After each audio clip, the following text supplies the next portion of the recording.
Hello, dear fans, friends, and subscribers. Your host Ram, once again welcoming you to this cricket show, Cricket Happenings.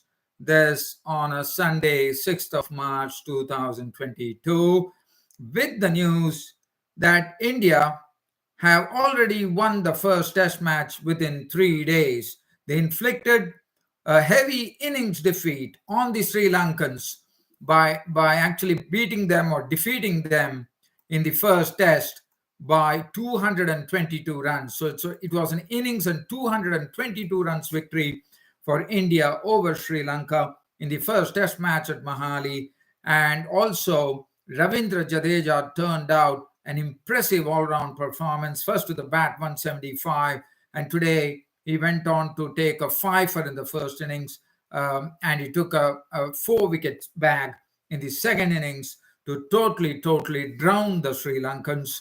And Ravichandran Ashwin happened to go past. Now, Ravichandran Ashwin has become the second highest wicket taker for India in Test matches as he went past the great captain and Indian all-rounder Kapil Dev's mark of 434 wickets as he has surpassed them.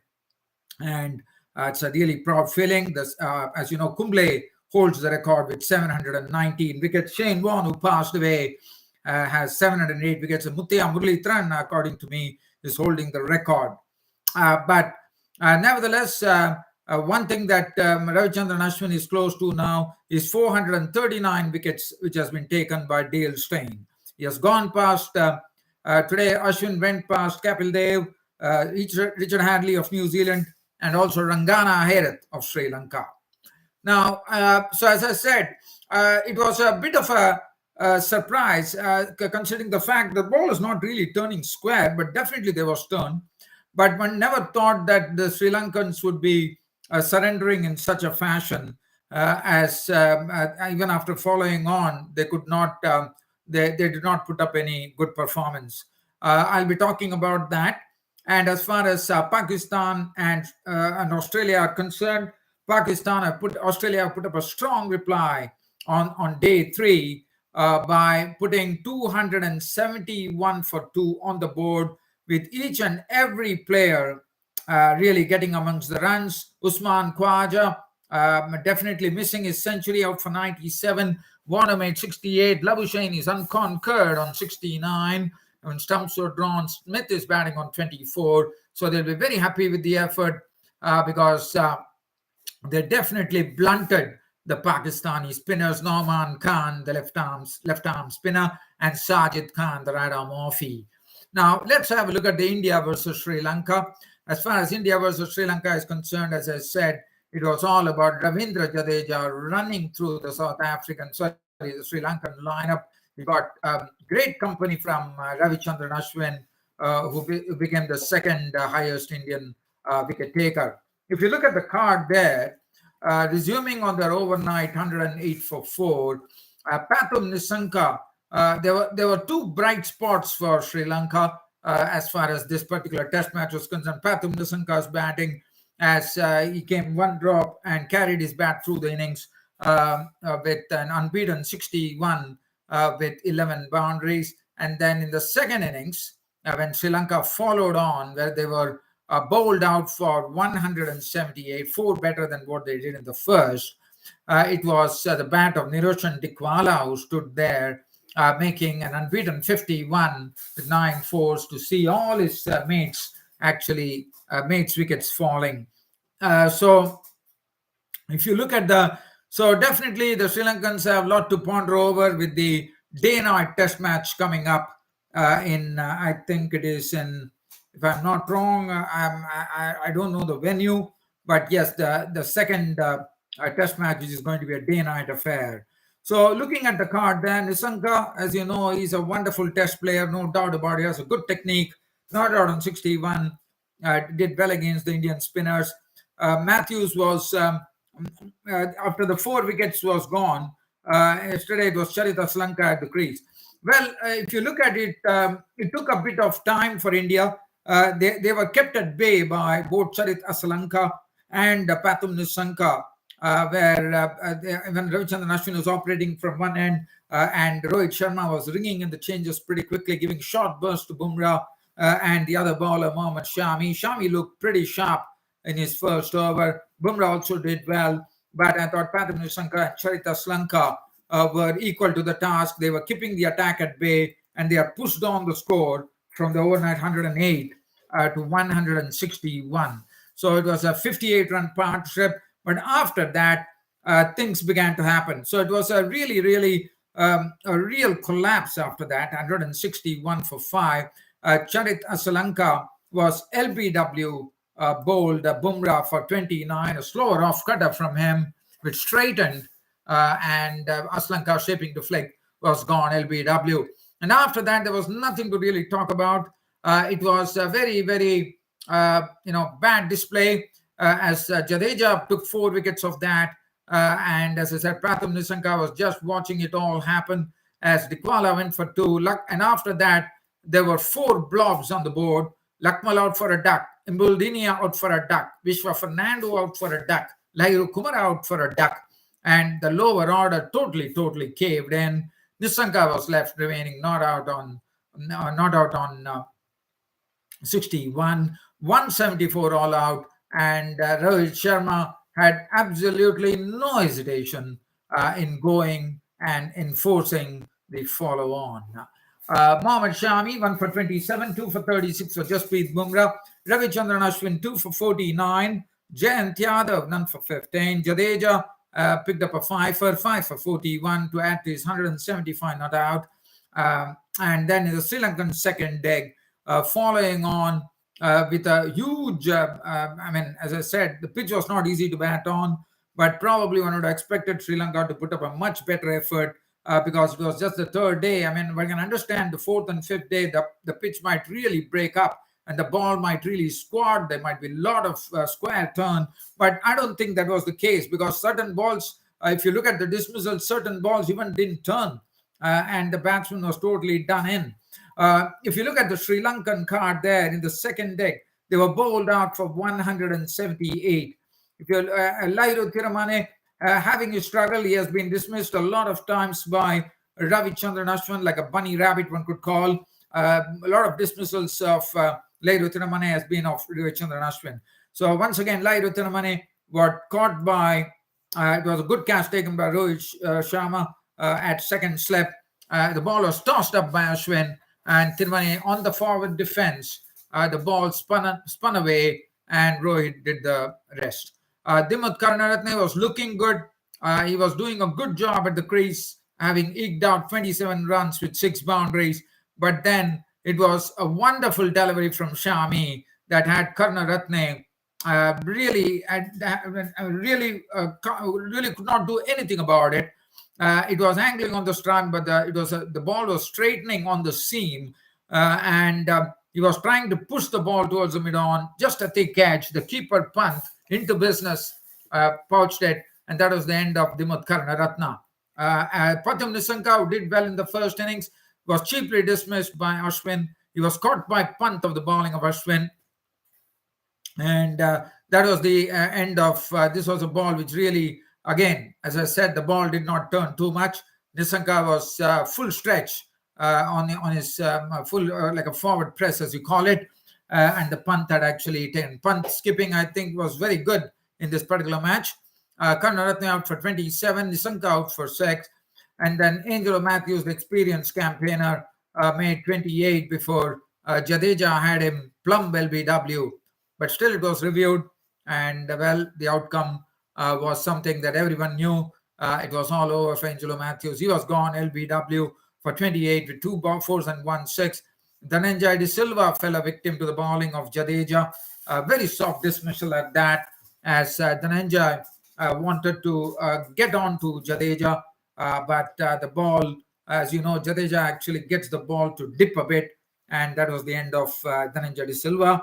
Asalanka made 20 runs before becoming a victim of Ashwin. And that was wicket number 435 for Ravichandran Ashwin, a record, as that made him the second highest wicket taker for an Indian bowler after Anil Kumble.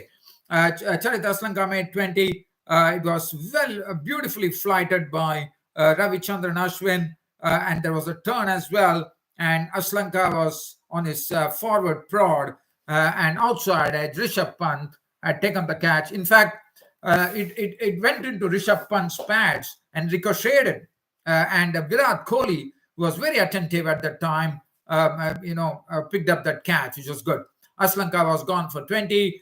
And as I said, that was Ravichandran Ashwin going past none other than the former Indian great all-rounder and captain Kapil Dev Nikanj.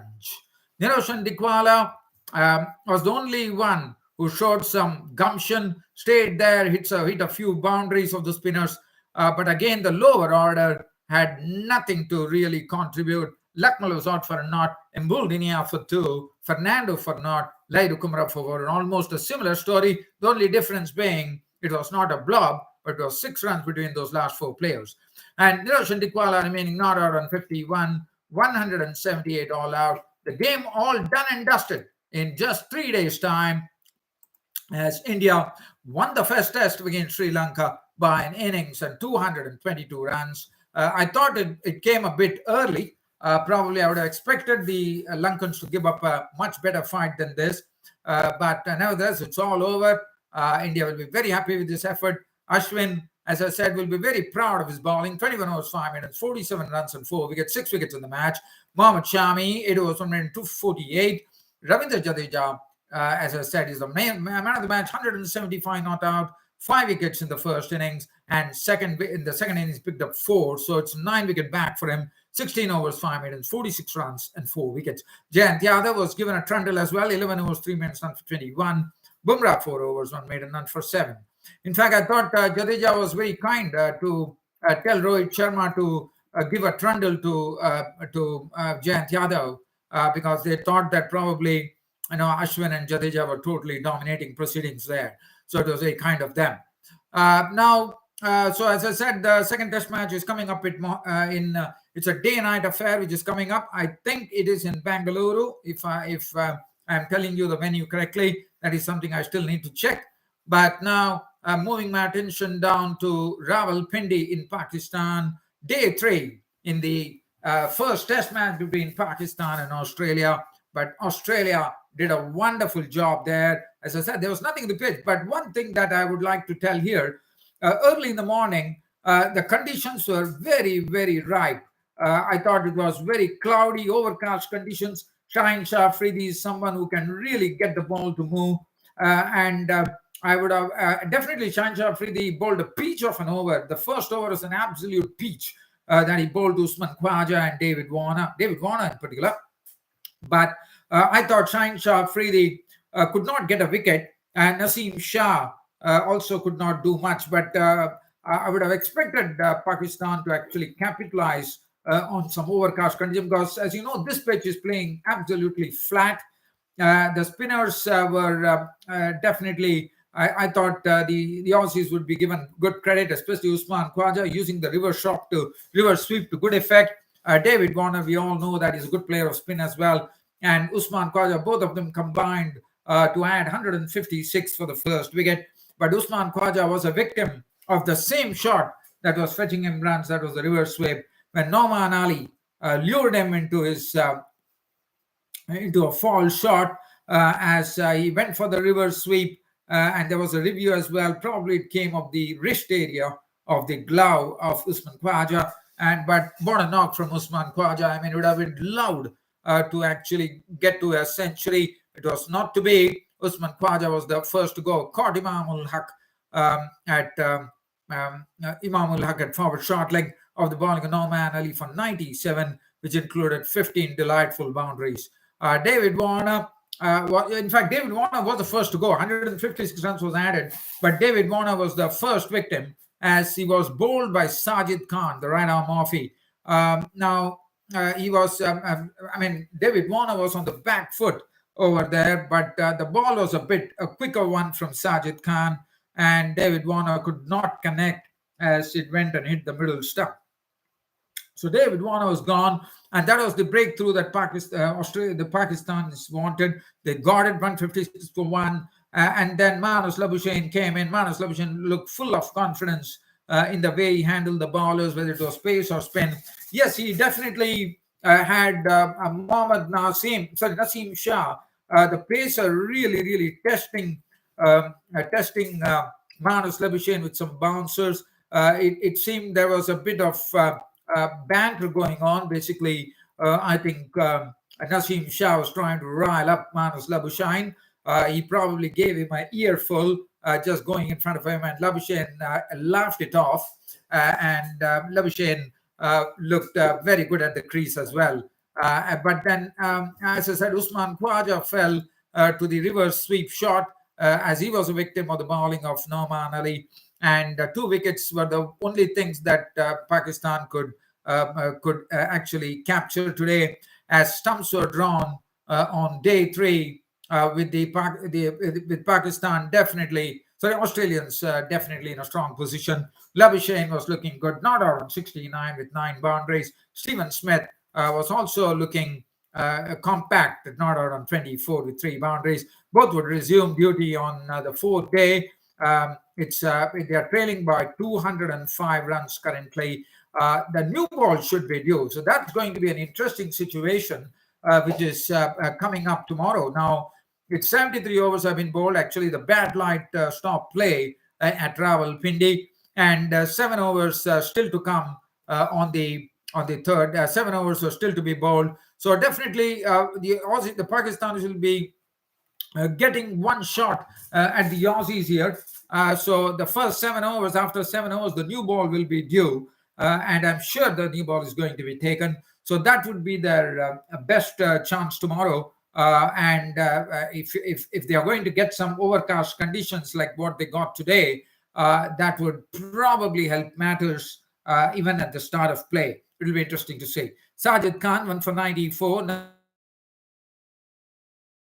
Naseem Shah, I thought, bowled with lots of fire, one could call. Shaheen Shah Afridi was good, 15 overs, 2 minutes, 148. Norman Ali captured the wicket, 1 for 49. Iftikhar Ahmed bowled 3 overs, none for 20. So that was the match situation as far as this particular match was. So day 3 ended with the Aussies in a strong position in reply to Pakistan's knock. So it's definitely it's a game on here. As I said, there's nothing in the pitch. Probably 205 runs are separating them, and the only thing that could happen, and it gives me some time now to also share some cricket news. So let me see some snippets here.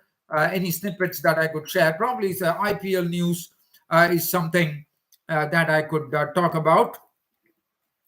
I believe we know that the Indian Premier League is kicking off on 26th of March. The schedules have come up.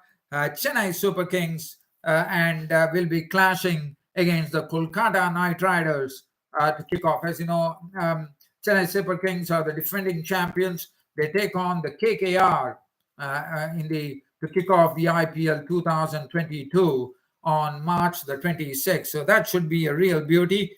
Chennai Super Kings, as you know, are the defending champions. The runners-up was Kolkata Knight Riders in 2021, and they are the ones who would be pitted against each other. And it's already been decided that there are 4 venues that is going to host. There are going to be 70 league matches. This time we are having a different IPL whereby 2 groups has been divided into 2 groups, and it's going to be staged in 65 days. And 2 cities would be a part of it. One would be Mumbai, my home ground, my home turf from where I hail, Mumbai. And it is the Wankhede Stadium in Mumbai, the D.Y. Patil Stadium in Thane, and Brabourne Stadium in Churchgate. They will be holding 55 league matches, while the other 10 matches or 15 matches would be held in Pune at the MCA, the Maharashtra Cricket Association Stadium. And also, they're going to have a lot of double headers this time. So, and the official start, they say, is 3:30 p.m. Indian Standard Time, and the evening matches will be beginning at 7:30. So it is a new format. I think it's pretty exciting. One has to really wait and watch as to what really pans out. Mumbai Indians would be in Group A. They are placed along with Knight Riders, Rajasthan Royals, Delhi Capitals, and the new team on the block, Lucknow Super Giants, Super Kings, and Super Kings from Group B. And so that is the groups. As I said, Mumbai Indians, KKR, RR, DCL, LSG. The Group B consists of Chennai Super Kings, Sunrisers Hyderabad, RCB, the Royal Challengers Bangalore, Punjab Kings, and one more. We have a new team on the block. I'll tell you the name of the team. It's GT. I'm just trying to look at it. What's the full form of GT? Well, I'm just trying to just have a look. I am not in a position right now to tell that, but yes, it is GT. Other than that, let me see whether there is any other cricket news that I could share with you, dear fans, friends, subscribers. Shakib Al Hassan of Bangladesh has said that he wants a break from the tour. I think they are going to South Africa, if I'm not wrong. And it's very sad to see that Shakib Al Hassan has mentioned. If I see the statement, I'm just seeing the statement here. He's asking for a break from international cricket, and he says that I was like a passenger in the Afghanistan series, where he could not enjoy the ODIs and T20s. So, one can understand that, because I think that is something that is totally understandable, because nowadays, as you know, you don't want to burn out your key players. Afghanistan is a good team. I definitely respect the team, but there is a bigger team like South Africa waiting so definitely I think it's in the fitness of things. I wouldn't really agree with Shakib there, but well, Shakib has his own ideas. Shakib will have his own thoughts. I wouldn't know about it, but that's my take on that. Well, dear fans, subscribers, it has been an absolute pleasure bringing you this cricket show this on a Sunday, with more to come next Saturday and Sunday. As usual, I always tell you, log on to my Twitter page, Ram574. Look at my tweets. And I do see that a lot of people are liking my tweets as well, which is great to see. My website is also on www.cricket-status.com. Yes, dear fans of Cricket Buddies on Cricket Reddit, I know I've been disappointing you. I didn't put anything, but as you know, on Saturday and Sunday, normally it's all about, and I've been having a busy work schedule as well, which really prevents me from really posting anything. I do apologize, but Cricket Buddies, I really love you. I mean, it is just a matter of time that I'm not able to get on. I really would love to, write a few briefs, but unfortunately, it's not to be. Well, it has been an absolute pleasure bringing you this cricket show. Hope you all liked it, and look forward to seeing you next week. And until then, it's your host Ram signing off this on a Sunday. Thank you.